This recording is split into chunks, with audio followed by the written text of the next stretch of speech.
சங்கு பூச்செடி இது வந்து பார்த்திங்கன்னா நிறைய பூக்கள் பூத்திருக்கு. மாடியில் இருந்துச்சு, பார்க்க நல்லா இருந்தது, அதனால தான் நான் இந்த பதிவு எடுத்திருக்கேன்.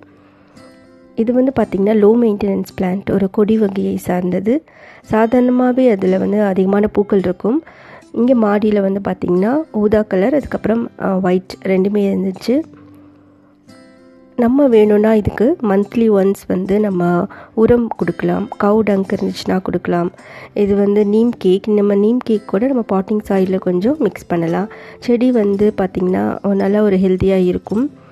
இந்த செடியில் வந்து பார்த்திங்கன்னா இலைகளில் சில டைம் வந்து நம்மளுக்கு எல்லோயிஷாவோ இல்லைனா ஒரு மாதிரி அன்ஹெல்தியாக இருக்கும். அந்த டைம்லலாம் நம்ம நீம் ஆயில் வந்து ஸ்ப்ரே பண்ணிக்கலாம். பூக்கள் வந்து அதிகமாக பூத்திருக்கும். மழை பெய்ததுக்கப்புறமா பார்த்திங்கன்னா நிறைய பூக்கள் நம்ம பார்க்க முடியும். ஃபுல் சன்லைட்டில் இது அழகாக நல்லாவே வளரும். நம்ம கொஞ்சம் ஷேட் வர மாதிரி இடத்துல வச்சா கூட இது வந்து நல்லா வளரும்.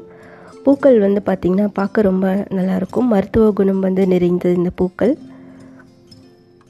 தினமும் நமக்கு நிறைய பூக்கள் வந்து கிடைக்கும்.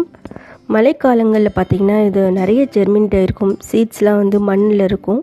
இந்த விதைகள் காற்றுல பரவி மண்ணில் இருக்கிறதுனால மழை பெய்யும் போது அது முளைத்து வரும். நிறைய விதைகள் மண்ணில் வந்து பரவி இருக்கிறதுனால நிறைய செடி வரும். இந்த ஒரு க்ரோ பேக் மட்டும் இல்லை, எல்லா இதுலேயுமே வரும். நம்ம வேணும்னா யாருக்காச்சும் எடுத்து கொடுக்கலாம். பார்த்திங்கன்னா ஆலோவேரா செடி வச்சுருந்தேன், அதில் 2-3 செடி அப்படி சைடில் வந்துருச்சு. இந்த ஒரு ஹேங்கிங் இதில் நான் வேறு ஒரு சீட் போட்டிருந்தேன், பார்த்தா அதுலேயுமே அந்த செடி வந்திருக்கு. இது நல்ல கொடி வகையை சார்ந்தது.